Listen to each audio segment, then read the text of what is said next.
programas. Vamos a saludar ya con el doctor Augusto Tandazo, que está con nosotros en este día viernes, pero vamos a hablar de un tema muy especial, mi querido Gustavo, la Navidad. Doctor, buenos días. Gracias por acompañarnos este viernes. Buenos días, doctor. Buenos días, gracias por la entrevista. Un saludo a toda la gente que se comunica con este medio para tratar un tema que aparentemente no tiene conexión con el presente, pero que tiene una viva conexión, porque todas las celebraciones giran en torno a lo que vamos a tratar. Y es bueno, de alguna manera, destapar un poco algunos velos que cubren este tipo de simbolismo para que la gente los entienda, trate de entenderlos. No quiero polemizar, no es mi intención que la gente se sienta como que defienden una parcela de terreno. Es nada más dar ideas y dar información sobre qué es lo que pasó. En el tema de Jesús, que lo vamos a tratar después de un momentito, primero hablaremos del culto a la naturaleza. Jesús no es una franquicia. Esto hay que dejarlo en claro, porque las diferentes iglesias defienden su verdad como que fuera su verdad. Son dueños de la imagen de Jesús. Y tengo la impresión que muchas de ellas, casi todas, defienden parcialmente el mensaje de Jesús. Pero ese es un tema que vendrá luego. Así es que, si me permiten, voy con el culto a la naturaleza. Perfecto, doctor. Empecemos. Empecemos. El culto a la naturaleza. Esto tenemos que entenderlo para poder saber de qué estamos hablando. El culto a la naturaleza es el culto más antiguo, y el culto no solamente a la naturaleza de la tierra, sino también el culto a todo lo que incide en la tierra, o sea, me refiero a los fenómenos astrales, la presencia del sol y de la luna determinantes en la vida de los seres humanos. El ser humano se dio cuenta rápidamente que su subsistencia dependía del sol, de cómo se presentaba, de la luna que fijaba los periodos de reproducción y los periodos de siembra, y comenzó a ponerle mucha atención a este tema. Los dioses más antiguos de la tierra, los dioses más antiguos que las culturas milenarias anteriores los conceptualizaron, son dioses que tienen que ver con estos fenómenos astronómicos fundamentalmente, y también con ciertas cuestiones de la naturaleza, una montaña, un rayo, el viento, qué sé yo. Entonces, dentro de este concepto, el sol y la luna ocupan un lugar preponderante. Por eso el sol, lo digo, es el dios más arcaico de la antigüedad. No existe una civilización, y para muestra también la cultura incaica, le da un lugar importante al Inti, porque sabían que del Inti dependía las cosechas, la fotosíntesis, aunque no la conceptualizaban de esa manera, pero lo sabían. Con mayor razón, y aquí viene ya un punto importante para que lo tomen en cuenta. Nuestra realidad en el Ecuador es muy diferente de la realidad que se vive en buena parte de la humanidad. Nosotros no tenemos estaciones climáticas, no tenemos. Para nosotros no existe la primavera, no existe el verano, el otoño, el invierno, no existe. Pero para esos pueblos, en especial para los pueblos del hemisferio norte, que es donde se generan estas culturas, para ellos era determinante, porque el clima y la vida de la naturaleza dependía de las épocas del año. Voy a poner un ejemplo, el otoño, se moría la naturaleza, desaparecían las hojas de los árboles, no habían frutos, subsistían los que habían logrado algo acaparar de productos para subsistir. Las frutas ya desaparecieron, hace mucho tiempo se pudrieron, subsistían apenas los dátiles, ese tipo de cosas. Por eso era una cosa tan importante, y que sigue siendo hasta ahora, regalar unas nueces. Claro, era lo único que no se podría, pero se quedó como una costumbre, como algo importante. Y la nuez es parte importante de las bolsas de la Navidad, las bolsas de caramelos. Pero por ejemplo, en el caso del Ecuador, en donde para estos meses del año y para todo el año tenemos una invasión de frutas, una invasión de naturaleza tan grande, regalar frutos secos como que no calza, o sea, cuando tenemos frutas frescas que son mucho más antioxidantes, más sabrosas, entonces, pero todo esto iba trayendo una concepción de las cosas. Porque aquí viene ya un tema fuerte también. La idea de Dios, fue avanzando hasta que llegó un punto donde se comenzó a humanizar a Dios, a verlo a imagen y semejanza del hombre, no al revés, a imagen y semejanza del ser humano. Entonces aparecen los dioses, siempre todos ellos atados al solsticio de invierno que se da a fines de diciembre, sea 25 de diciembre, como se ha mantenido la costumbre, sea el 31 de diciembre, que es lo mismo, sea el 27 de diciembre, que es la fiesta de San Juan. Juan quiere decir puerta de ingreso a otro ciclo. Entonces aparece el nacimiento de los dioses. Y los dioses nacidos en diciembre son Osiris, Horus, Apolo, Mitra, Dionisio, que es igualmente que Baco. Y también dentro de esta corriente aparece el tema de Jesús, que lo veremos cuando tratemos él. ¿Por qué? Porque hicieron calzar este momento importante de la humanidad, que era cuando se moría, terminaba de morir la naturaleza con el otoño, y comenzaba una esperanza de que vuelva a renacer la naturaleza con el invierno. Era importantísimo. Por eso incluso en las culturas germanas, el día final, llámese cualquiera, 25 de diciembre, 27 de diciembre, 31 de diciembre, eran días en donde se conmemoraba los muertos y los recién nacidos, porque era un punto importante entre lo que se iba y lo que venía. Luego, cuando se dieron cuenta que no había que meterle el día de los fallecidos en estas fiestas, la sacaron a la fiesta de los fallecidos y se la tiraron al 2 de noviembre. Pero esto siempre fue así desde el punto de vista de cómo se lo manejó. Hasta fines del siglo IV, año 300 y pico hasta el 399, en Roma se conmemoraba el Natalis Solis Invicti, que es el natalicio del sol invencible.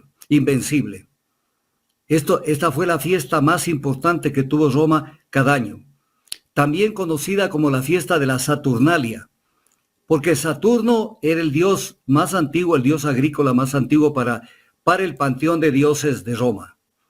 Entonces, de esa manera lo manejaron así. Caldeos, egipcios, cananeos, persas, sirios, fenicios, griegos, romanos, hindúes e incluso los aztecas y mayas celebraban el solsticio yenal, o sea, el solsticio de invierno. Y los incas, porque no te olvidemos que los incas es una cultura del sur, su eje central fue el Cusco, no era Quito, Quito fue al final. Entonces ellos también tenían este conocimiento de las estaciones, porque en la medida en que vamos avanzando al sur, ya comienza a aparecer las estaciones que también las hay en el sur. Pero aquí hay un tema que es importante verlo, como un tema de cultura general. Cuando en el norte, por ejemplo, este fin de año, aparece el invierno, en el sur es exactamente al revés. Voy a poner un ejemplo. Nos estamos acercando a la fecha del verano en Argentina, en Chile, y una parte también en Perú y una parte en Bolivia. Entonces viene un tema, porque mientras allá están muriéndose de frío, acá están muriéndose de calor, porque funciona así el clima de la Tierra. Entonces es absolutamente inentendible, por ejemplo, que en Buenos Aires, en diciembre conmemoren, para poner un ejemplo, un árbol de Navidad, por ejemplo, porque en ese momento están en otro periodo del desarrollo climático anual que tienen esos países. Entonces, pero como la gente se deja meter ideas, entonces las cosas salen al revés. En los árboles, que el árbol es emblemático de este curso a la naturaleza, porque ahí viene una confusión descomunal que existe en nuestras culturas. Cuando nos dedicamos a armar árboles de Navidad, por ejemplo, en el Ecuador, ¿qué tenemos nosotros que ver con el árbol de Navidad? El árbol de Navidad es una costumbre que nace de estos países del hemisferio norte, que es ese deseo, ese llamado a que la naturaleza vuelva a reverdecer porque ya se murió. Y los adornos que hasta hoy se cuelgan en los árboles de Navidad constituían un llamado clamoroso para que vuelva la vida a los árboles y también los frutos. Por eso incluso se colgaban inicialmente telas de colores en los árboles. Hoy, como ya se fabrican de otra manera, son los bombillos, que también simulan las frutas. O sea, hay que entender qué quiere decir eso. Pero la gente se ha dedicado a comprar árboles de Navidad e incluso le ponen en la parte superior del árbol una estrella de 5 puntas, que es simbólica del conocimiento con el cual nació Jesús, que no tiene nada que ver, están mezclando el aceite y el agua.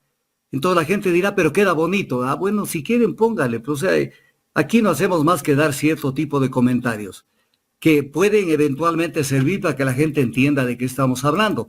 Pero como ya se cae en el consumismo, entonces hay que comprar árboles de Navidad. Y lo más grave es que van a comprar pinos recién sembrados, que tienen apenas 1 año de vida, y que lo sacan de raíz, si siquiera preservando la raíz, y no lo cortan, y lo ponen a ver cómo dura por lo menos 1 mes, y le llenan de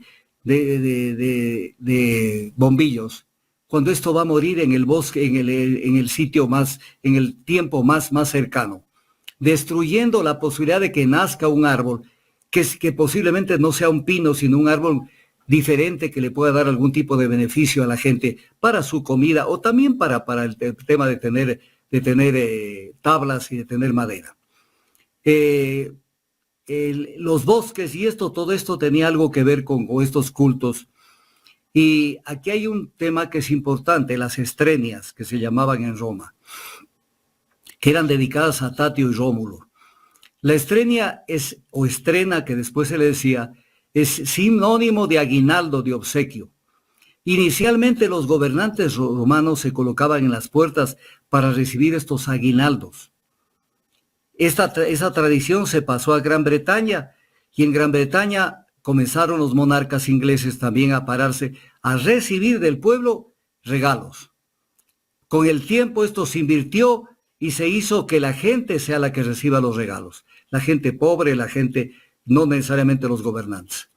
Y aquí, antes de terminar este primer capítulo, porque los otros son un poco más largos, la litografía fue algo que destruyó la identidad personal de los deseos que expresaba la gente en estas fiestas, porque hasta ese entonces la gente de su puño y letra escribía algo importante para alguien, para desearle lo mejor en estas fiestas, deseos personales.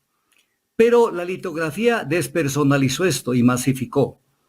¿Por qué? Porque hoy la gente va a un almacén y compra una tarjeta de Navidad que no ha sido escrita por él, escoge, dice esta me gusta más que esta otra y la manda.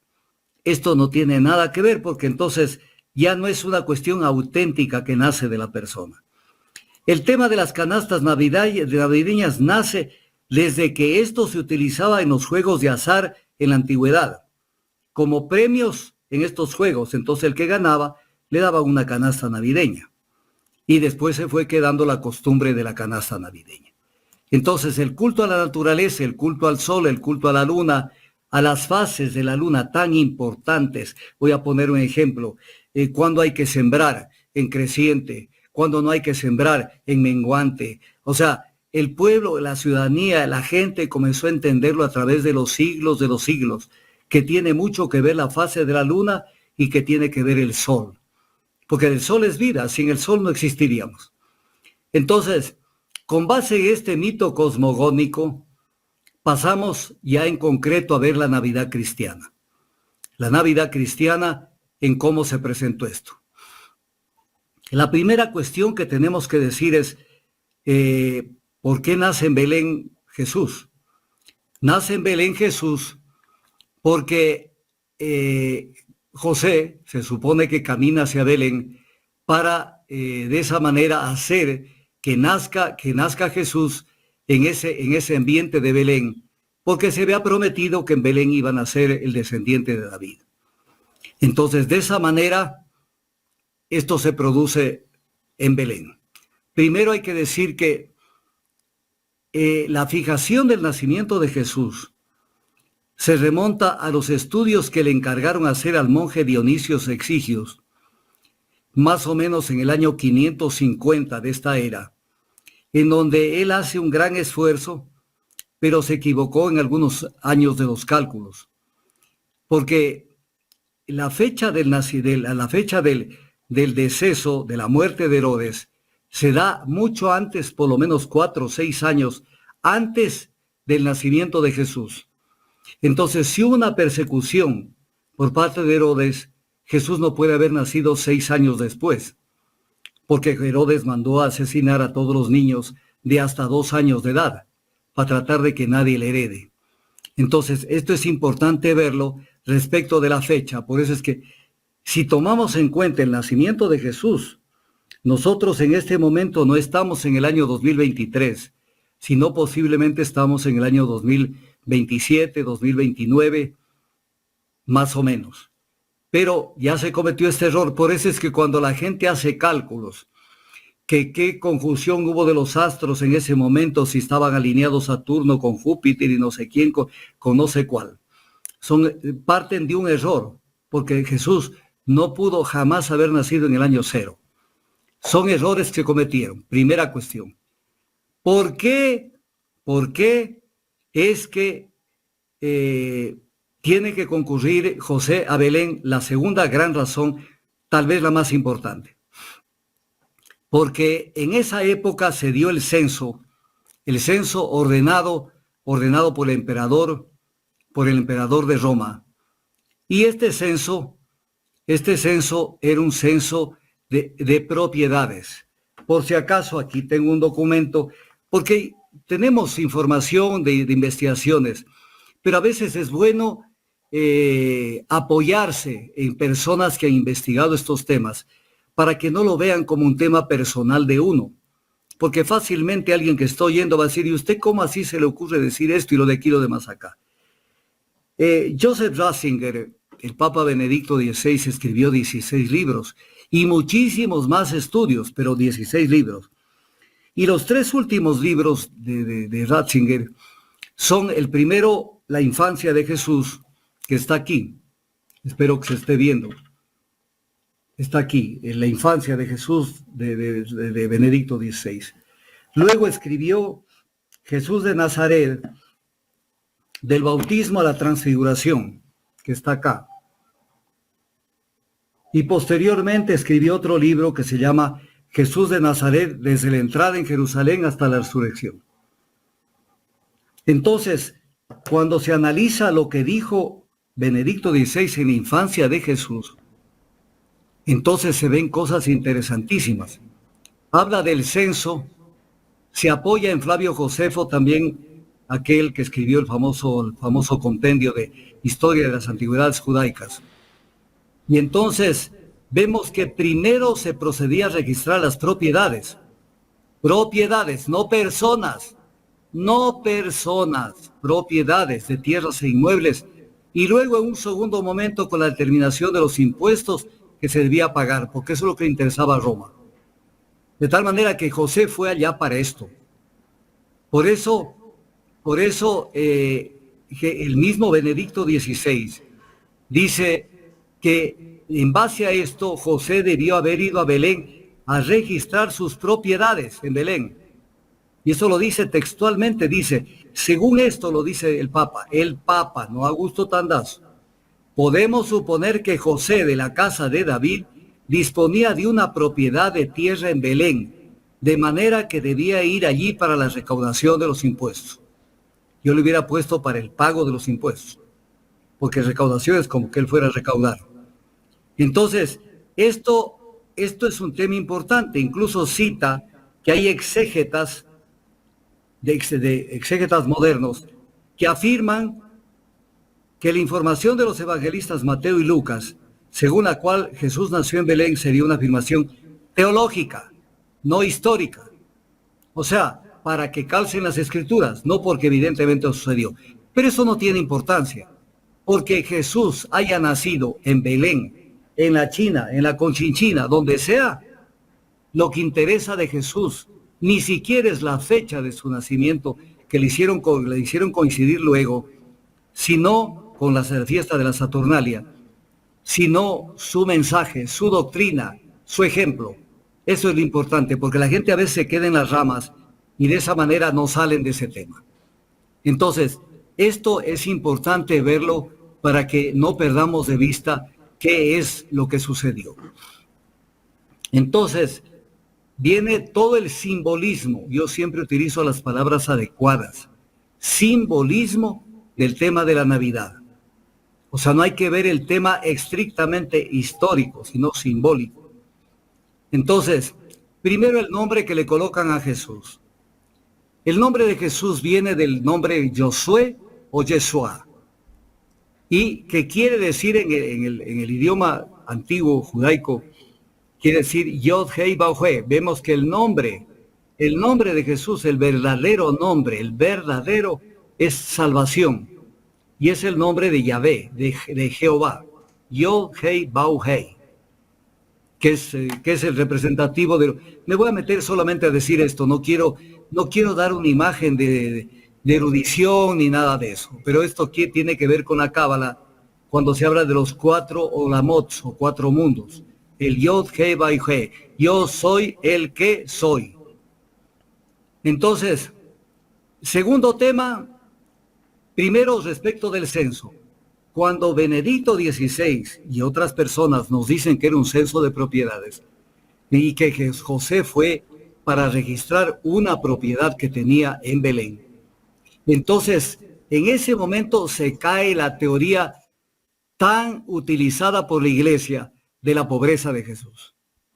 Porque nos han hecho creer que el camino de la salvación es la pobreza.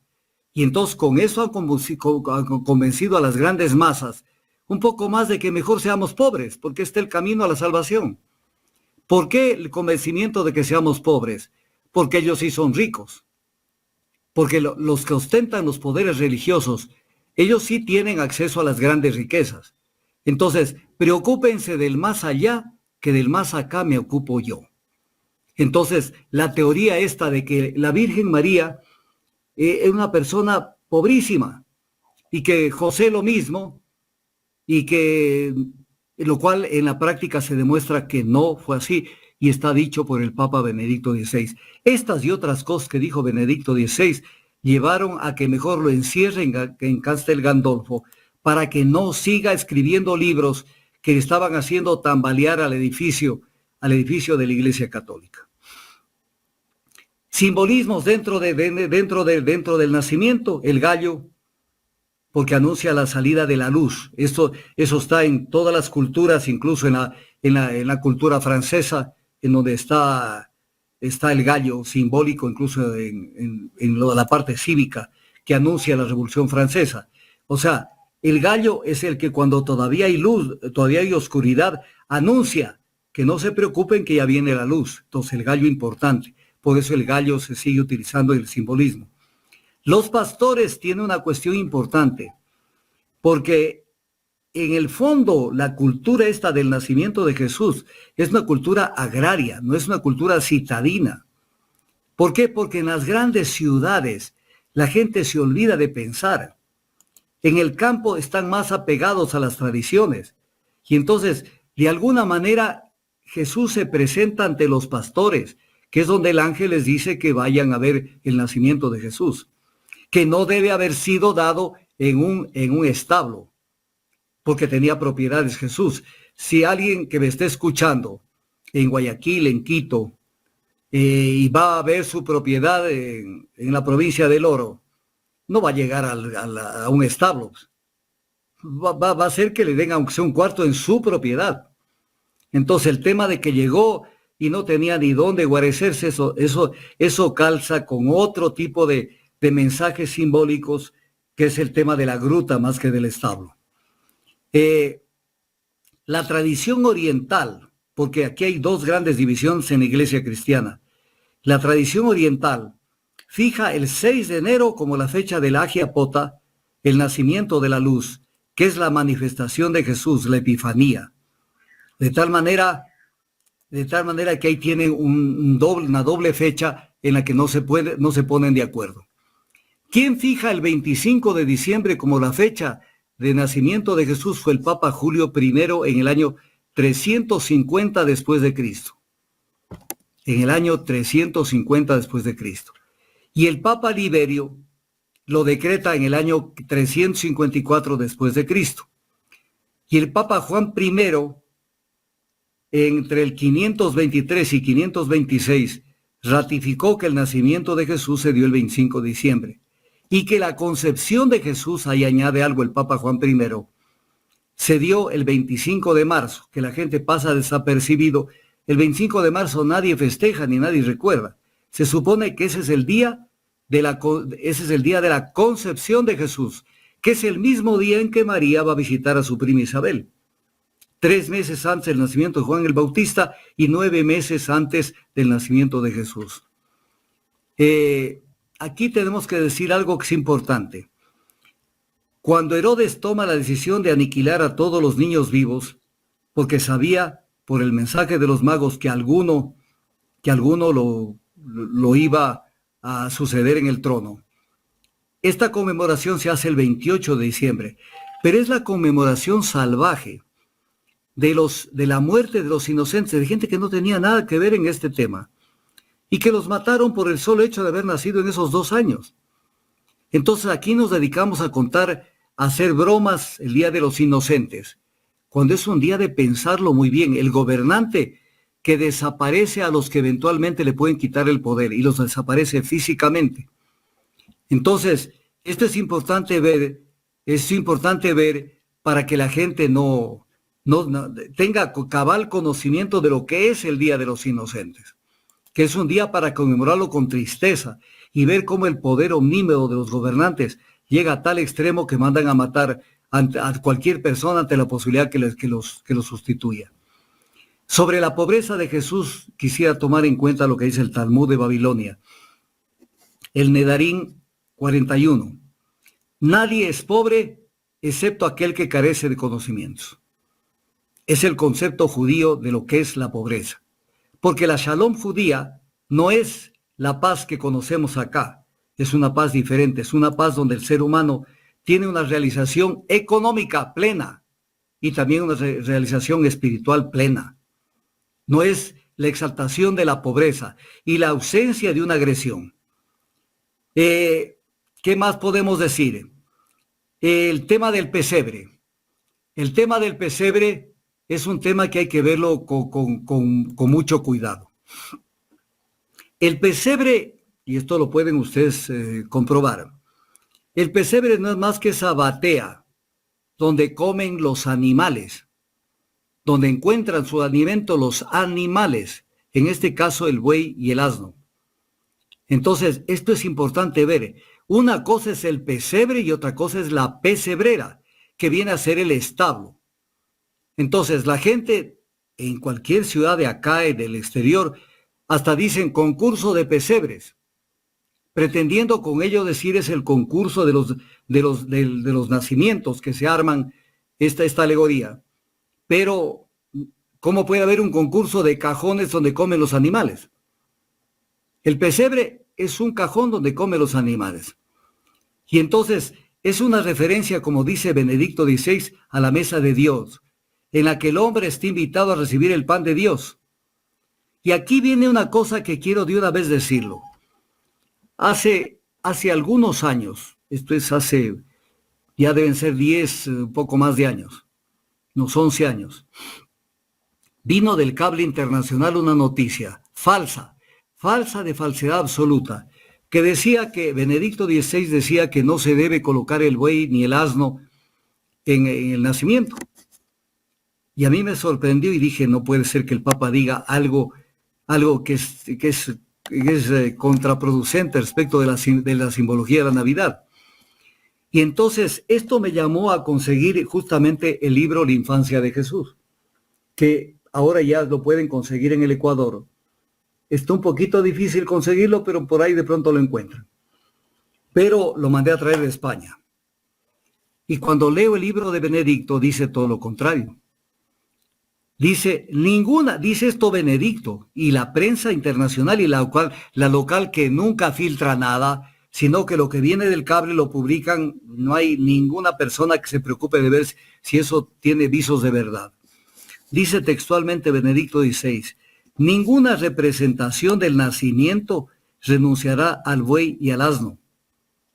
¿Por qué? Porque dice el mismo Benedicto, ha llegado la hora del conocimiento de Dios para el buey y el asno, para la humanidad compuesta por judíos y gentiles. O sea, el asno es representativo, simbólico del pueblo judío. El asno. Tiene una cantidad de representaciones el asno en la cultura judaica, por eso incluso entró montado en un pollino cuando fue el Domingo de Ramos. Y el buey es simbólico de todos los no judíos del mundo, o sea, los gentiles. Entonces, ¿por qué está colocado el pesebre con Jesús colocado encima del pesebre? Está colocado allí precisamente ¿para qué? Para que estos dos animales de los que habla Habacuc, cuando dice te manifestarás entre dos animales, y cuando Isaías dice el buey, o sea, Egipto, ha conocido a su dueño, y el asno, que viene a ser Israel, el pesebre de su Señor. Para que estos dos animales que vienen a ser la humanidad entera, coman de Jesús, se nutran de Jesús.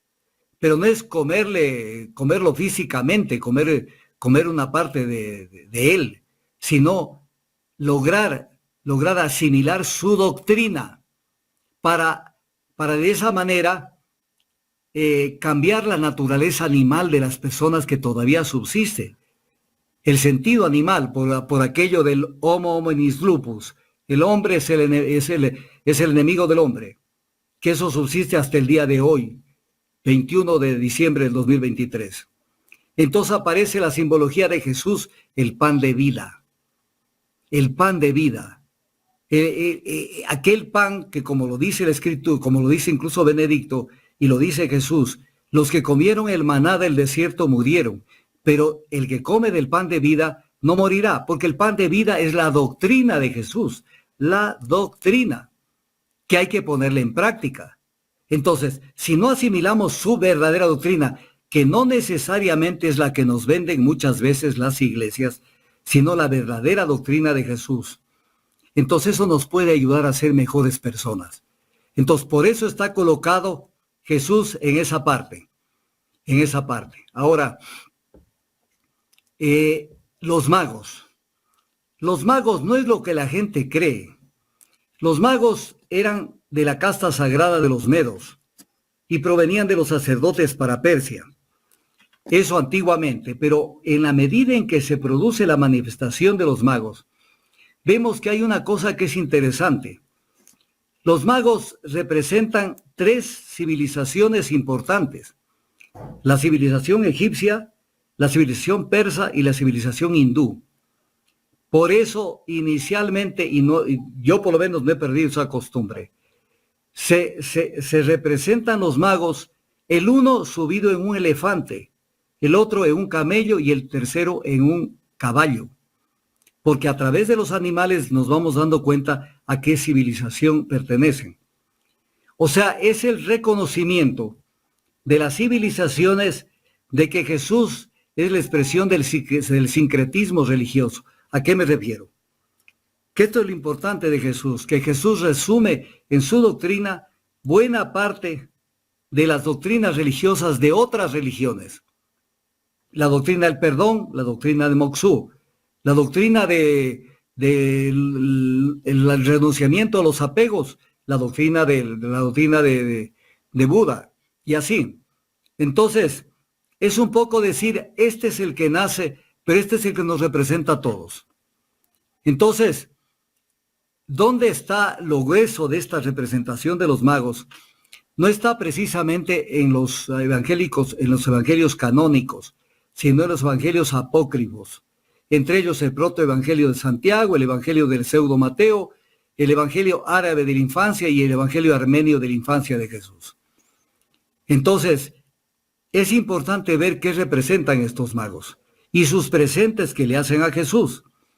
Presentes que tienen que ver con el oro, el incienso y la mirra, que es los dones que los volvemos a ver en el bautismo, que son la consagración del juez, el sacerdote y el profeta, que son las tres figuras importantes de quien está llamado a gobernar. La Torre de Babel está metida dentro de este concepto, pero que no la ve la gente. Porque la pregunta que tiene que hacerse la gente en esta tradición, yo utilizo las palabras correctas, tradición, es que salieron de algún lugar, pues, pero la gente nunca se presenta, y se pregunta, ya están ahí los magos frente a Jesús para rendirle honor, pero ¿de dónde vinieron? Porque ¿cómo es que llegaron y están allí? Entonces, cuando se hurga esto, vemos que ellos salen de la Sigurat de Borsipa, que es Sigurat quiere decir torre, y la torre de Borsipa es la torre de Babel. O sea, recordemos que en la torre de Babel no se completó su construcción, una construcción que debía llevarlo al pueblo a ponerse en contacto con Dios. No se concretó porque el lenguaje diferente de los que trabajaron en esta torre los confundió, porque es obvio, si ustedes los ponen a conversar a un hindú, con un chino, con un palestino, con uno de otra procedencia, no se van a entender. Primero el idioma y segundo en su concepción cosmogónica y religiosa. Porque el uno va a decir, para mí, mi verdad religiosa es esta y el otro otra. Entonces, estos diferentes idiomas, que en el fondo son diferentes culturas, hizo de que de esta manera no se concluya la construcción de la Torre de Babel. Pero cuando ellos salen de la misma Torre de Babel, rumbo al nacimiento de Jesús, el mensaje es, llegaron a entender que hay una persona que nacía, que resumía todo el pensamiento religioso de las otras culturas. Es el reconocimiento de Jesús en el sincretismo. Entonces, esto se da con el tema de los magos. Aquí también en los magos hay algo que es importante verlo. En los magos no siempre fueron 3. En algunos casos se hablaba de 12 magos, que es más o menos relacionado con los 12 apóstoles. La iglesia copta, que es la iglesia egipcia, copta cristiana, habla de 60 magos y es desde Orígenes, en el siglo III, que comienza a imponerse el tema de los 3 magos. Pero aquí es importante ver que, de acuerdo a la tradición alemana y rusa, ellos siempre insistieron en la existencia de 4 reyes magos, en la que existió también como un cuarto rey mago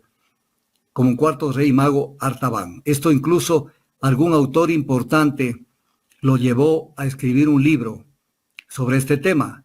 Henry van Dyck, teólogo presbiteriano, escribió El otro rey mago en 1896. Entonces, esto es importante. Primero, respecto a los 3 magos, alteraron algo que inicialmente fue de una manera. Después apareció el mago de color negro. ¿Por qué? Porque hicieron alusión, confundiéndose con el tema de que en el tema de Noé habían las 3 razas, Sem, Cam y Jafet, que son la raza blanca, la negra al final y en el intermedio la mestiza. Y entonces alteraron la procedencia de los magos. O sea, siempre ha habido esta posibilidad de que le cambien una tradición porque no se dan cuenta o porque sí se dan cuenta de que estos cambios lo hacen a propósito. Pero Artaban, aquí es importante verlo porque este hombre nos da un mensaje importante, este cuarto rey mago. Artaban lleva también sus presentes para Jesús, así como los otros llevaron oro, incienso y mirra. Él llevaba una cantidad de bienes, diamantes de la isla de Meroe, rubíes de las Sirtes, jaspe de Chipre, o sea, el vino del Mediterráneo. Y entonces, Artaban en el camino para llegar a la ciudad de Borsipa, él, por quedarse resolviendo problemas humanos, porque se topó con una cantidad de gente que tenía problemas. Y entonces lo que llevaba para Jesús se lo gastó en la gente. Iba gastando y gastando y gastando, ayudando a la gente en el camino. De tal manera que cuando llega al sitio de partida de los magos, sucede que llega tarde. Y como ya no pudo estar presente para tomarse la foto con los 3 magos, se puso de regreso y lo buscó a Jesús toda su vida. Y dice la tradición que lo encuentra a Jesús justamente cuando estaba siendo crucificado. Y le reclama y le dice: Jesús, yo te he buscado toda la vida. Y Jesús, ahí viene esta frase de la Biblia que está desconectada de esta tradición. Porque si ustedes la leen en la Biblia, esto no tiene ninguna conexión, porque le volaron la parte de Artaban. Y entonces esta frase que se refiere a un rey, pero un rey de algún tipo de país, es Artaban, en donde Jesús le contesta a Artaban lo siguiente: porque tuve hambre y me diste de comer, tuve sed y me diste de beber, estuve desnudo y me vestiste, estuve enfermo y me curaste, estaba en la cárcel y me viniste a visitar, me hicieron prisionero y me liberaste. ¿Cuánto hiciste por mis hermanos? Por mí lo hiciste. Que es la esencia del pensamiento de Jesús. La realización no directa hacia Dios, sino a través del prójimo. Que esto no entiende la iglesia y no lo va a entender nunca. La gente va directo a Dios en una iglesia, donde sea, y nunca se pregunta qué ha hecho por el prójimo. Nunca se pregunta.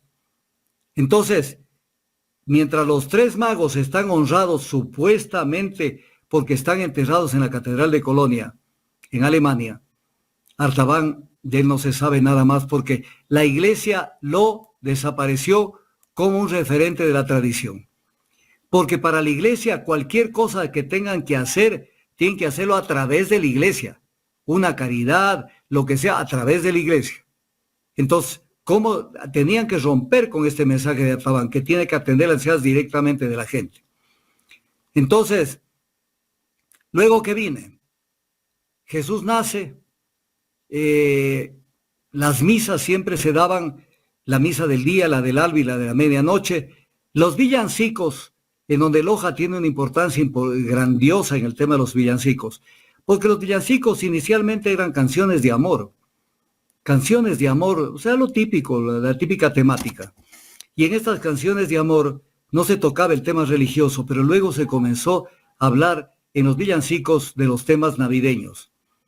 Y Loja tiene un papel importantísimo con algunos compositores lojanos que desgraciadamente la gente no hace por investigarlos, que son los creadores de los mejores villancicos del Ecuador y del mundo. Y ahí está Salvador Bustamante Celi como el compositor más grande que hemos tenido en esa materia. Jesús nace, y Jesús, cuando lo llevan al templo a hacer la presentación al templo, una vez que María ya cumplió el periodo de la purificación, porque después de dar a luz se supone que una persona estaba impura, lo llevan, y al entrar al templo, Simeón le dice a María: Jesús será signo de contradicción, y una espada atravesará tu alma, y etc. cosas. ¿Por qué razón? Aquí es un mensaje importante, porque la iglesia nos convence de que Jesús es todo amor.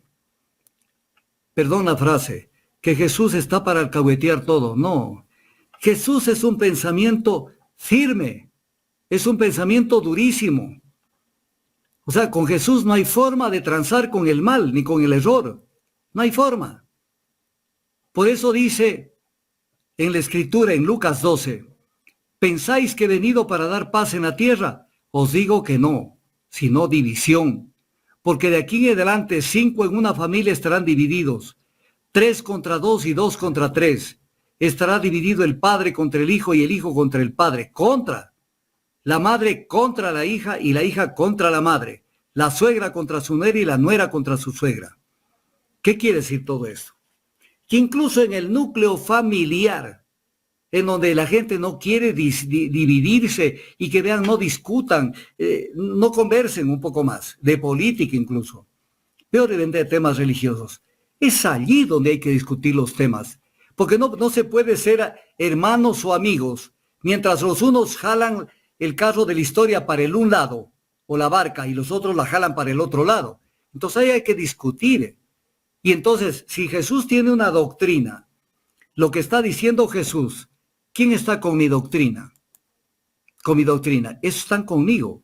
Por eso cuando lo van a visitar a Jesús, cuando él estaba en la sinagoga y sus familiares lo van a visitar, sencillamente en ese momento que lo van a visitar, le dicen: afuera está tu familia, con nombres y apellidos. Y Jesús dice: no, mis hermanos y hermanas están aquí y son los que cumplen la voluntad de Dios. La voluntad de Dios, la doctrina. Entonces, o sea, Jesús era de esa dureza. O sea, Jesús no vino a contemporizar con todos. Jesús es el que hablaba de los sepulcros blanqueados, el que hablaba de las víboras, de toda esta gente que dice una cosa y hace otra.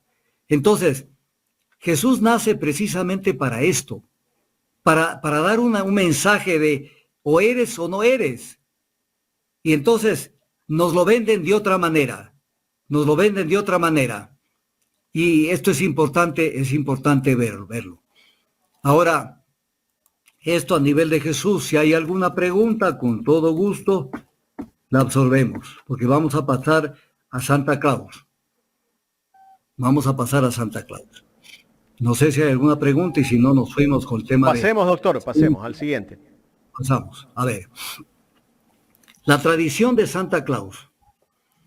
Santa Claus, esta tradición viene desde el obispo turco, nacido en Patara, Turquía, Asia Menor, en el año 280 de esta era. Le denominaban a Santa Claus o a Nicolás. Después vino Santa Claus, estoy equivocando el tema. A San Nicolás lo llamaban el niño obispo. ¿Por qué? Porque su generosidad con los niños fue siempre la característica más grande que tuvo. Hay una cantidad de leyendas sobre él, algunas creíbles, otras no creíbles, pero en el fondo voy a citar una. En Turquía, para que vean de dónde venimos, ¿no? En Turquía había la costumbre de que si las mujercitas no se casaban, entonces sencillamente tenían que dedicarse a la prostitución. Así era de dura la vida en el pasado, de las costumbres. Entonces, de esto se enteró el obispo de Patara, San Nicolás, y cuando se enteró que iban a ser vendidas, él arrojó una bolsa de oro por la ventana de la gente que vivía en una casa, para de esa manera que tengan con qué casar a la hija, porque para casar una hija había que pagar la dote. Costumbre bien difundida hasta hace no mucho, 100 años. O sea, ¿cuánto es tu dote? Vas a venir a vivir conmigo, pero dime cuánto aportas. Porque si no, no me caso contigo. Era un poco un mercado, a ver quién da más. Y entonces el obispo fue sorprendido, San Nicolás, cuando arrojaba el regalo de oro para la tercera niña, y había salvado a 2 niñas. Y fue el encargado de pregonar la generosidad del obispo de Patara. Aquí aparece la costumbre de recordarlo a San Nicolás como un hombre generoso. De esta costumbre, en el siglo XIII, comienza a representarlo al obispo San Nicolás, que viajaba en un burro, por los pueblos donde él caminaba, entregando regalos a los niños durante la noche del 5 al 6 de diciembre de cada año. 5 al 6 de diciembre de cada año, en otra fecha de la Navidad. Esta costumbre que siempre pasa esas cosas, que nace en Turquía, realmente es mejor acogida en Holanda, en donde a San Nicolás lo nombran patrón de Ámsterdam y le introducen un concepto a la tradición de San Nicolás, que llevaba un saco lleno de regalos, pero también de varas para castigar a los desobedientes. O sea, no solamente para decir, toma el regalito que te traje, sino si te has portado mal, entonces vas a aguantarte unos fuetazos. Entonces el concepto de premiar o castigar. De este nombre comienza a tomar, a cambiarse su nombre, porque eso pasa cuando se cambia, cuando una persona se realiza en otra sociedad que tienen otros idiomas, y comienzan ya no a llamarlo Santa Claus, sino Sinterklaas. Sinterklaas, y le llaman ya en Holanda el patrón de los marineros. ¿Por qué razón? Porque fíjense cómo calza con la historia, porque decían que Santa Claus, que viene a ser ya Sinterklaas, era aquel que venía de España, huyendo de la persecución religiosa de España tan fuerte que hubo, que el que no pensaba igual lo mataban.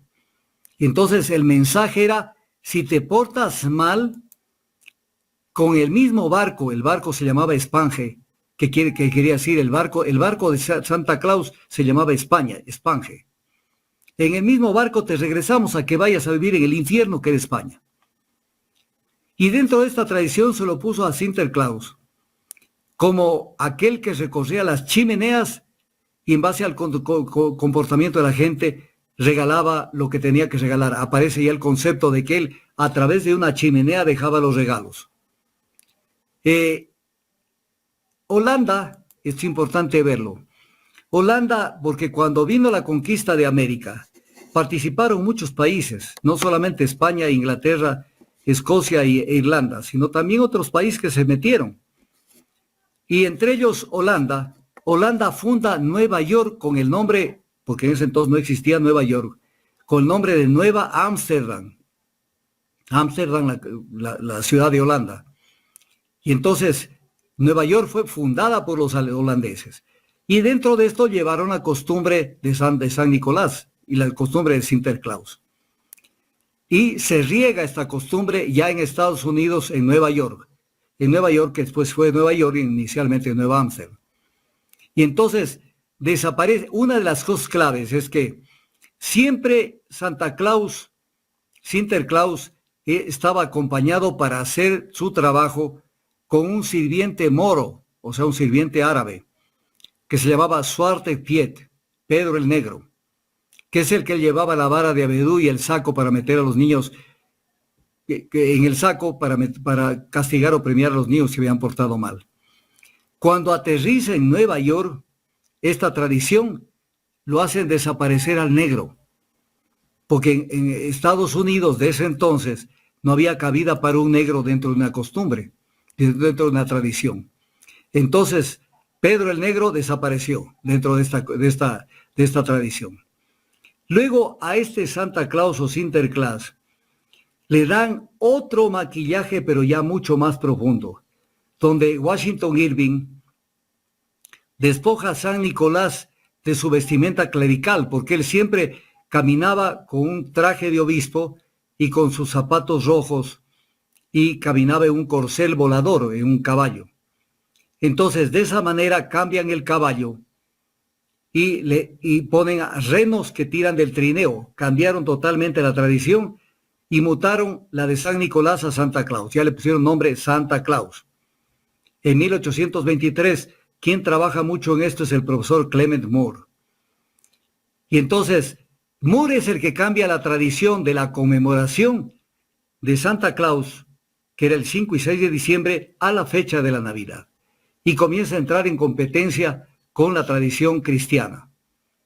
Y entonces, pero aquí se da otra cosa, que el Santa Claus norteamericano regresa hacia Europa y ha mutado, cambiado y nuevamente entra al mundo de Europa, donde es recibido en Inglaterra, donde las mujeres londinenses se vestían de Santa Claus para repartir regalos, y comienza a darse este tema.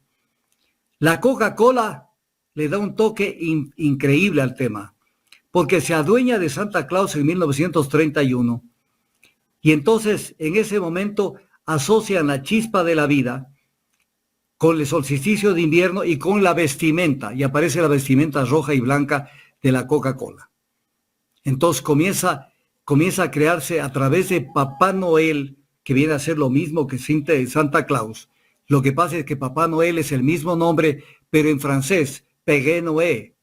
Entonces comienza a aparecer Papá Noel, que es lo mismo que Santa Claus, como el centro de adoración de una sociedad consumista, que se realiza a la persona en el tener y no en el ser. Entonces, esto es importante.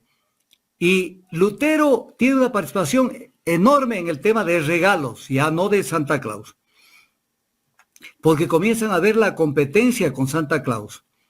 Y Lutero es el que primero comienza a hablar del Christkind o Christkindl, o Cristo Niño, que adopta esta figura Lutero y comienza a repartir regalos en una nueva tradición en la fecha de Navidad. La Iglesia Católica, siempre atenta a que no le roben la clientela, inmediatamente apoya la costumbre y obviamente pasa esta tradición a los Reyes Magos, para no quedarse fuera. Y luego, ya de los Reyes Magos, pasan a que Jesús es el que da este tipo de regalos.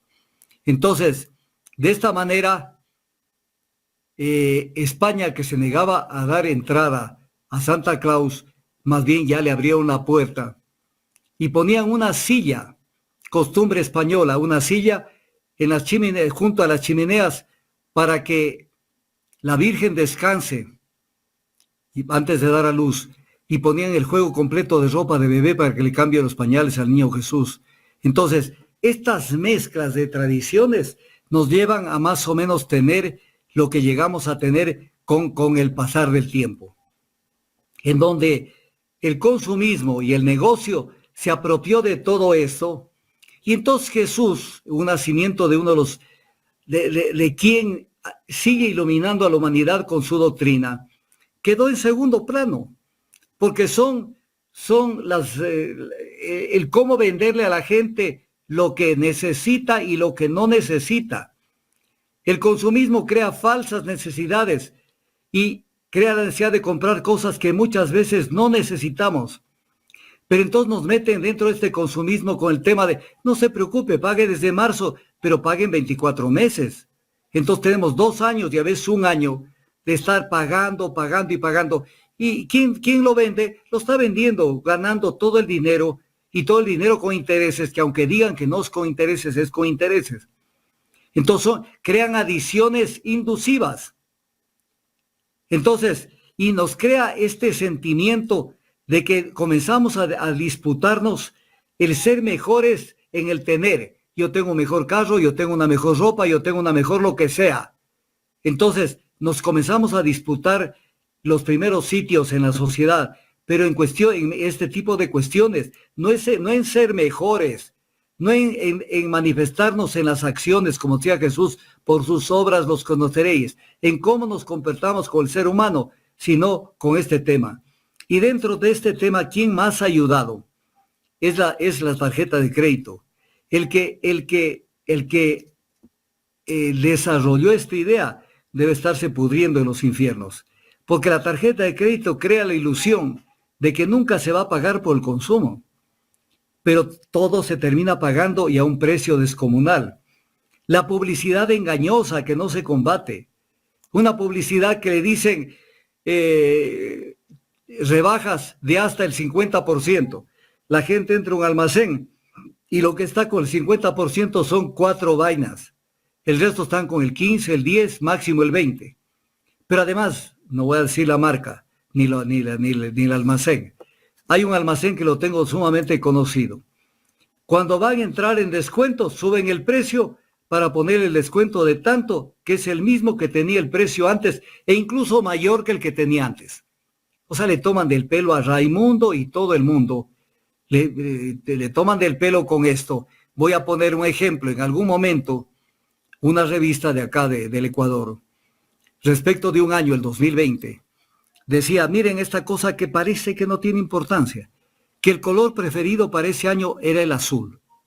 Entonces vaya a pensar usted, las mujeres, los hombres, los niños, decidieron que tenían que tener cartera azul, zapatos azules, chompas azules, pantalones azules. O sea, ¿y qué tiene diferencia un pantalón azul de un pantalón café, de un pantalón negro? O sea, no, es que si no te vistes de azul no estás con la moda. O sea, a que la gente gaste. ¿Se creó el 13º sueldo para qué? ¿Se creó el 13º sueldo para qué?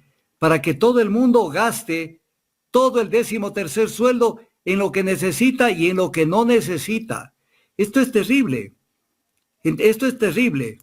Entonces, cuando uno ve todo esto, uno dice, estamos confundidos en las cuestiones. Confundidos en las cuestiones. Entonces, resumiendo, el nacimiento, la Navidad, se festeja por la terminación de un año y el inicio de otro año, en los ciclos de otoño hacia el invierno. Nosotros no tenemos esa realidad. No tenemos, pero estamos pendientes de esto y de regalar nueces cuando tenemos naranjas recién cosechadas, tenemos piñas, tenemos guayabas, tenemos papayas, tenemos mangos, tenemos lo más rico que puede dar los frutos de la naturaleza. Pero en vez de regalar canastas con frutas frescas, seguimos regalando, porque no puede faltar allí una nuez, que no son feas, yo no estoy en contra de las nueces, especialmente en la comida, cuando se hace algún tipo de preparado. Pero no puede ser que nos desubiquemos tanto. Y otra cosa, el nacimiento de Jesús tiene que ser no el 25 de diciembre, sino todos los días de la vida. Porque no podemos decir que el 25 de diciembre nos vamos a acordar de su doctrina. No, la doctrina de Jesús, si la gente asimila a Jesús como su doctrina válida, esa doctrina tiene que estar todos los días y todos los días tiene que estar practicada. Todos los días tiene que estar practicada. Porque si no, son cristianos para el 25 de diciembre y para intercambiarse regalos. Que no es tan mal, yo también hago una que otra cosa de esas, porque no puedo quedar al margen de todo, pues la gente está esperando de uno. Mis trabajadores, la gente cercana a uno, los guardias de la urbanización donde vivo. Uno tiene que caer en cosas mínimas, no máximas, ¿no? No máximas. Pero viene a ser esto las grandes celebraciones en honor al consumismo y en honor a la bulla, porque luego viene el 31 de diciembre y es la competencia por quién hace más bulla que otro. Lo cual es una salvajada, porque por último, que compren algún tipo de petardos, pero que haga luces de colores, alguna cosa, pero no es la bulla.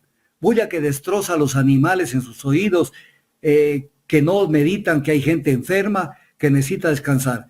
Pero en el fondo hay que festejar lo básico, lo que realmente es importante en nuestras vidas. Si ustedes consideran que Jesús es importante en vuestras vidas, pues hagan un esfuerzo por conocer su doctrina, pero la auténtica, no cualquier doctrina que nos la venden como válida. Les voy a poner un ejemplo.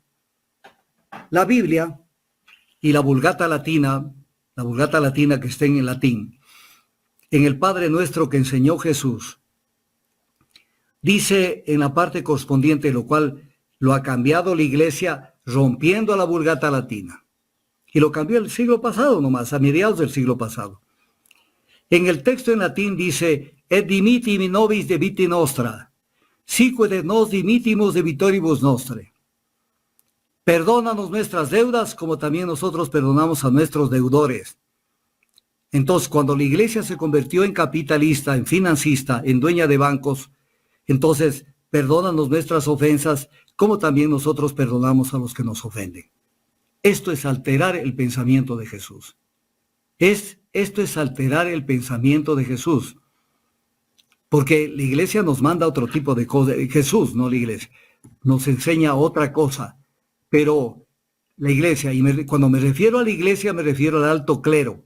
No me refiero al bajo clero, donde hay gente valiosísima en la historia, en el mismo momento actual. Pero siempre hay este tipo de manipulaciones para hacerle decir a Jesús lo que no dijo y para enseñarnos muchas veces cosas que Jesús no las ha dicho. De tal manera de que esta es una apretadísima, porque yo podría hablar de esto unas 4 horas, apretadísima presentación del tema del culto a la naturaleza, que donde se origina todas estas cosas, y del culto en la Navidad cristiana y en la Navidad pagana. Ahora ustedes decidan qué hacer en Navidad. Acordarse de las personas que deben acordarse. Nunca dejar de discutir. Discutir no es pelear. La cuestión no es pelea, es debatir para ver dónde está la verdad. Porque entre mudos nunca se va a llegar al conocimiento. De tal manera que tienen que llegar a conocer la verdadera doctrina de Jesús, a conocer cómo él pensaba y cómo él pensaba de la gente igual. Entonces, y a partir de allí, si quieren creer en Jesús, bienvenidos, crean en Jesús, pero en el verdadero Jesús, no en el que nos lo venden. Es esa iglesia que nos vende, que ojalá seamos más pobres, porque lo que se logró es que se derroten a todos los ricos y se premia a los humildes. O sea, entonces la gente dice, esta es mi religión. ¿Qué religión? Mientras ellos están comiendo pavo y lechón y ganso en el Vaticano, nos venden una idea. Jesús no necesita el gerenciamiento de su doctrina, que ese es el gran problema que ha tenido la religión, y que nos han hecho con el tiempo creer que permanentemente se puede cambiar sutilmente su doctrina a través de bulas, a través de concilios y de ese tipo de cosas. Voy a poner un ejemplo. De eso ha habido mucho. Hoy se permite todo en la iglesia porque no pueden dejar de tener clientelismo. Pero se olvidaron de Sodoma y Gomorra, se olvidaron de una cantidad de cosas. ¿Por qué? Porque hoy necesitan más clientes. Es una lucha por tener clientelismo. Entonces, descubran a Jesús sin necesidad de intermediarios y descubran a Dios a través de Jesús. Si ese es lo que ustedes dicen, pero no a través de franquicias. No a través de franquicias, porque comienza la pelea. Nosotros somos los que realmente representamos su pensamiento. No es cierto. Todas tienen sus desviaciones, porque todas nacen de disensos y de intereses. Festejen la Navidad como ustedes quieran hacerlo, pero no se olviden que en el fondo está el ser humano. En la medida en que ustedes solamente crean encontrarlo a Jesús a través de bombillos y de luces, no lo van a encontrar jamás. Y peor con esa mezcla de todo en el tema. Un poco más si le quieren meter el árbol de Navidad dentro de la representación del nacimiento de Jesús. Eso no lo pueden hacer. Y aquí en el Ecuador no estamos para representar el árbol de Navidad, porque si ustedes abren la ventana de su casa, van a ver que la naturaleza está más verde que nunca. Así es que, si hay alguna pregunta, mi querido Jaime, a las órdenes, y si no, creo haber cumplido con lo que quería hacer, presentar este tema. Muy interesante, doctor Tandazo, esta exposición amplia sobre lo que es la Navidad. Todo va en torno al capitalismo, básicamente, y usted decía hace un momento que la iglesia hoy en día está buscando más clientes. Eso se justifica con las recientes acciones del Papa, en las que invita al almuerzo a determinado grupo de género o aprueba la bendición de las parejas del mismo sexo.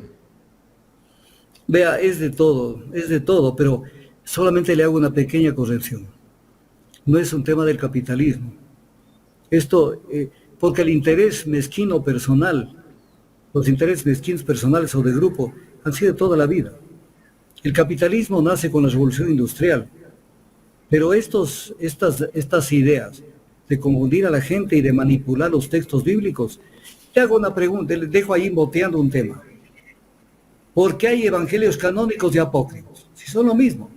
¿Acaso que los unos están firmados y los otros no están firmados? Lo mismo, lo que pasa es que dicen, este no me convence para que no calce, porque no calza con lo que estamos predicando. Y este sí me conviene.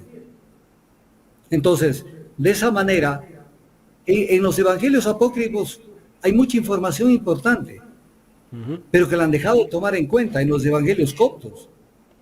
O sea, el tema es meterle la mano y crear una idea de que Jesús es esto. Yo por eso siempre he dicho, si los resucitáramos, para poner un ejemplo, a Jesús, a Siddhartha Gautama el Buda, a Shinto, a Lao Tse, y vean lo que han hecho con las religiones que supuestamente ellos han creado, créanme que no queda nadie en pie. Y lo llevan al Vaticano a que vea la opulencia, y que le digan que ahí murió San Pedro cuando San Pedro nunca estuvo en Roma.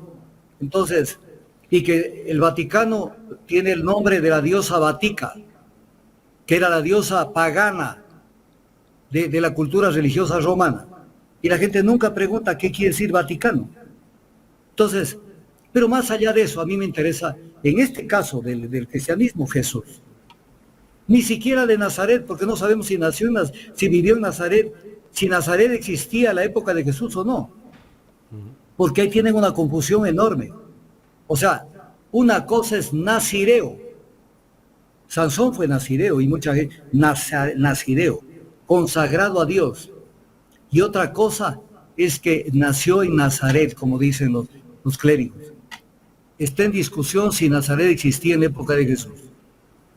Pero más allá de eso, es el interés mezquino personal en cualquier sistema económico, feudalista, esclavista, capitalista, en el que esté. Yo me beneficio y el resto que se pudran. Entonces José es ese, yo soy la verdad, el camino y la vida, la verdad, el conocimiento. Hay que buscar el conocimiento, la verdad, el camino de rectitud, pero el verdadero camino, no el trucha, no el que se viste de ser sepulcro blanqueado. Estás por fuera blanco, pero por dentro estás podrido. Entonces Jesús es eso, seamos lo que somos, auténticos, y distingámonos por eso. Pero no acá es maquíllate, mimetízate. Trata de aparentar que eres una cosa que no la eres. Entonces Jesús está vivo. El momento que alguien quiere pensar, que alguien quiere razonar, ese es Jesús. Que nos invita a que construyamos una mejor sociedad, una sociedad de amor. Pero para llegar al amor, para llegar al nuevo orden, hay que crear un desorden en el orden, es un orden injusto. ¿Me estoy haciendo entender? No es que llegamos al amor solamente con pétalos de rosa y con algodones. Si la gente no aprende a entender qué es lo que hay que cambiar, mire lo que estamos viviendo en todos estos días. La maldad oficializada, la maldad hecho práctica diaria de la política. La maldad cuando solamente se le ve la paja a determinadas personas y no ven lo que decía Jesús, la viga en el ojo ajeno. ¿Por qué no aparece el celular de Villavicencio? Porque allí deben haber N conferencias de todos los que hoy están juzgándolo a la gente cercana al honorero. Entonces, eso es Jesús. Veamos todo. Lanza la primera piedra el que esté libre de culpa. Y hoy siguen lanzando las piedras los que están podridos. Eso es Jesús. Lancen la primera piedra los que estén libres de culpa. Incluso Jesús es mucho más profundo en ese tema, porque se regresa y le dice a la mujer, viste, le dice, nadie te condenó y yo tampoco te condeno. ¿Qué quiso decir con y yo tampoco te condeno? O sea, Jesús es un potaje exquisito, pero el verdadero Jesús, no el que solamente es una imagen y pare contar y con un mensaje meloso y además cambiado. Y ustedes van a oír este 25, la pobreza de Jesús, no tenía ni para pañales, tenía propiedad en Belén. Y eso no lo hace más ni menos. Pero esa es parte de la propaganda mediática, de diferentes tipos de propaganda, porque entonces no habían periódicos, pero de todas maneras era propaganda, para que entendamos que la pobreza es el camino a la salvación. La pobreza nunca será el camino a la salvación, porque tenemos que aspirar a mejores días. Una sociedad tiene que ser fraterna, solidaria, libre, y no es que tiene que ser pobre. Entonces la gente termina aceptando que son pobres, porque eso es lo mejor que le podemos, y además ofrecerle a Dios nuestro sufrimiento. Ese es San Pablo. Es San Pablo, y la Iglesia Católica es paulista. No sigue a Jesús, lo sigue más a Pablo. Entonces el sufrimiento, mire usted esto, Jesús tiene una frase que dice, no quiero holocaustos ni sacrificios. Mire esto, no quiero holocaustos ni sacrificios.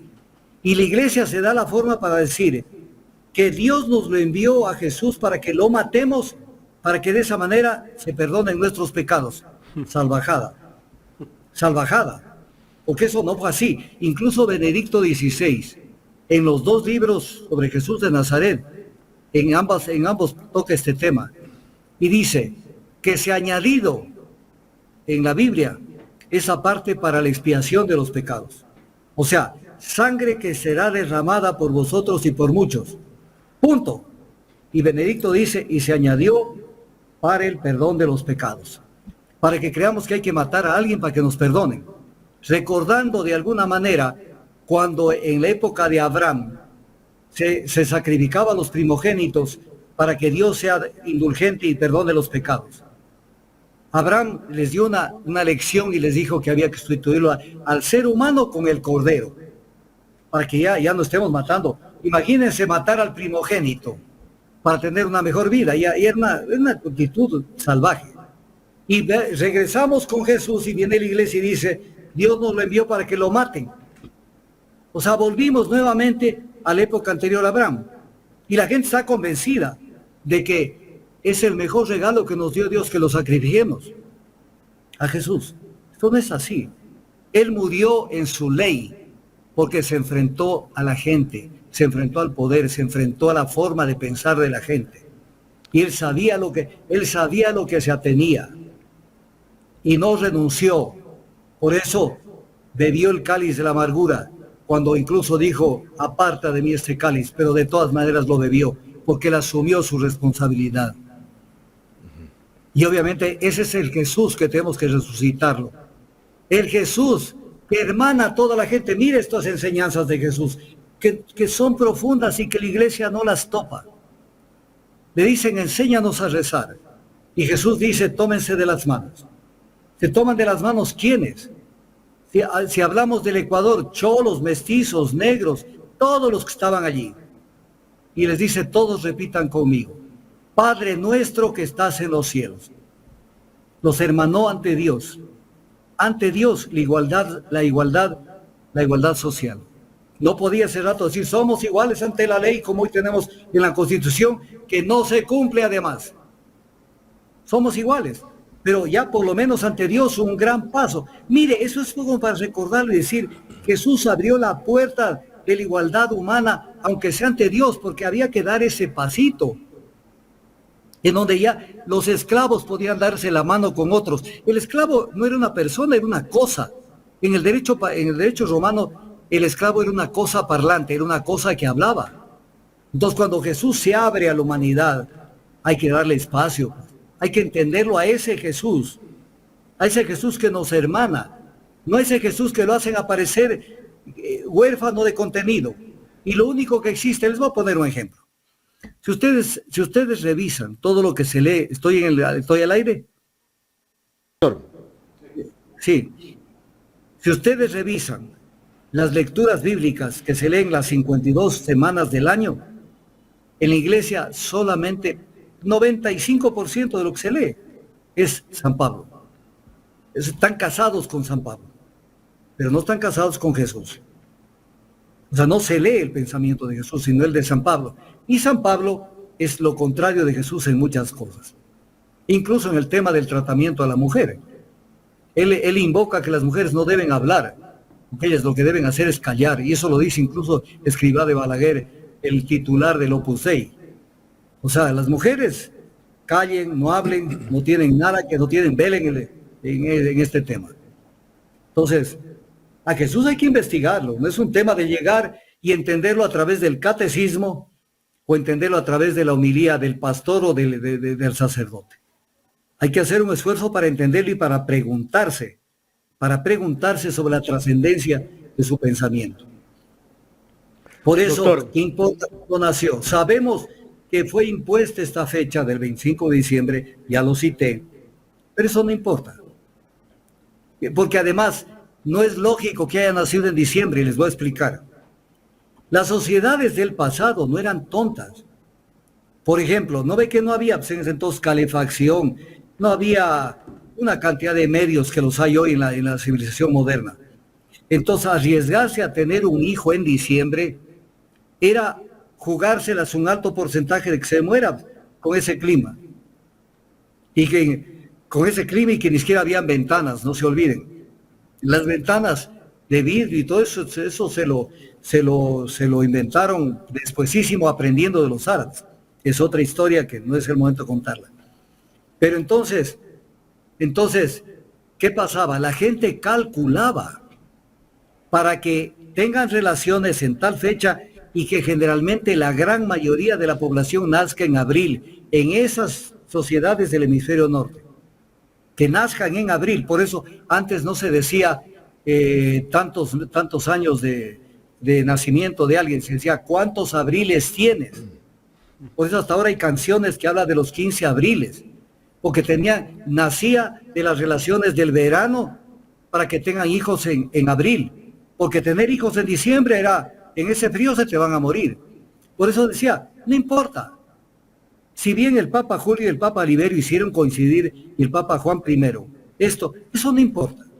Sí es importante que lo vean, pero no importa. Jesús puede haber nacido el día que haya nacido. Su trascendencia, las enseñanzas que dejó están allí. Y qué pena que estén allí, porque solamente si la gente fuera realmente cristiana, tendríamos otras sociedades, menos hipócritas y sociedades más fraternas. Pero justamente explotan al pueblo, los que engañan a la gente, son los que el 25 de diciembre estarán golpeándose el pecho y luego irán a la casa a festejar con mesas opíparas el nacimiento de Jesús, en un concurso de quién pone más vino y quién pone más productos en la mesa. Y nadie se le ocurre decir, tenemos que festejarlo a Jesús de una manera diferente. La autocrítica cíclica, ¿qué hice, qué dejé de hacer, qué debo hacer? ¿Será que debemos seguir en la misma vaina que seguimos estando? ¿O tenemos que ser mejores? Seguir lanzando la piedra a los demás cuando en esa época se lapidaba a través de pedradas, cuando saben que la conciencia la tienen negra. Y entonces, ahí tenemos el celular de Leandro Norero, explotado al máximo y solamente con ciertas cosas. ¿Qué más tendrá ese celular? Que no lo sacan. Pero no hay los celulares de Lazo, de Cherres, de Danilo Carrera, de Hernán Luque Lecaro. Esos celulares no hay, de María Paula Romo. Esos celulares no hay, pues. El celular mismo de la fiscal, ¿qué tendrá el celular de la fiscal? Y entonces, esa es la sociedad. Si Jesús lo pusiéramos a analizar ese tema, dijera, raza de víboras hipócritas. Doctor, muchísimas gracias por esta exposición que nos ha hecho el día de hoy. Gracias, mi querido Jaime, gracias, amigo. Espero que haya servido. ¿Por qué consideré oportuno hacerlo? Y con esto termino. Porque de esto estamos impregnada nuestra cultura. Pero una cultura que se basa en mitos y en cosas que no terminan de entender. Es el pan de cada día. Es el pan de cada día. Y con su concurso de pesebres. ¿Qué pesebres? Concurso de cajas donde comen los animales. A Jesús hay que comerlo, pero su doctrina. Porque no se puede ser cristiano sin conocerlo a Jesús y sin practicarlo. Porque lo otro es, por eso que dicen los hindúes, no los hindúes, los árabes, el pensamiento sufí. La palabra agua no calma la sed. Lo que calma la sed es el agua. La palabra agua no calma la sed. Entonces, hay que dejar de creer en estos políticos sinvergüenzas que llegan con un discurso y hacen otra cosa. Pero es un tema que lo veremos el próximo miércoles, continuando con lo que siempre hacemos. Gracias por la oportunidad y espero que la gente no me mire como que estoy tocando cristales, sino contribuyendo a un mejor conocimiento de Jesús, de la Navidad, para que seamos, no dije sean, porque yo también tengo que lavarme, seamos mejores, que ese es el gran objetivo. Para que seamos mejores tenemos que ser iguales en el comportamiento, porque si no, la construcción de un edificio flaquea. Pues les pongo este ejemplo. Si los ladrillos de una construcción, los unos tienen una dimensión y los otros otra, los unos un alto y los otros otro, los unos una profundidad y los otros otro, los unos una consistencia y los otros tienen otra consistencia, se cae el edificio. Entonces tenemos que tratar de homogeneizar a la gente en el bien y en la verdad. Gracias por toda la apertura que han tenido conmigo en este tema y nuevamente a la ciudadanía, que si algo no calza con lo que piensen, yo no busco incomodar a nadie. Busquen lo importante de lo que he dicho y nos vemos el próximo miércoles para volver a hablar de nuestra sociedad, que está tan podrida como en la época de Jesús. Por eso Benedicto XVI les dijo en su libro, en uno de sus libros, dijo, si hoy tendríamos que elegir entre Barrabás y Jesús, me temo que volverían a elegir a Barrabás. Eso lo dijo hace 10 años, antes de que lo encierren. Gracias, nos estamos viendo, que pasen muy bien. Gracias. Los agradecidos somos nosotros, doctor Tandazo, en este tema. Aquí vale recalcar aquel versículo que Jesús repitió en esa época también. Este pueblo se acerca a mí por la boca, pero en su corazón están muy lejos de mí. Imagínate qué potente ese mensaje, ¿no? Lo que dijo el doctor Tandazo, la última parte también, ¿no? Que si tuvieran que elegir, en este momento la gente vuelve a elegir por Barrabás. Es lo que hemos visto acá y lo que está viviendo el país. Sí, así es. Mire, salimos de Guatemala y tal vez no sabemos si vamos a Guatepeor. Pero es lo que la gente quiere. Es una forma, este mensaje que ha dado el doctor Tandazo es una forma de verse en el espejo, ¿no? Y un poco entablar esa amistad con uno mismo, con la conciencia, con la forma de pensar y la actitud que debe tener cada uno en el comportamiento diario, ¿no? Y saber discernir los mensajes correctos.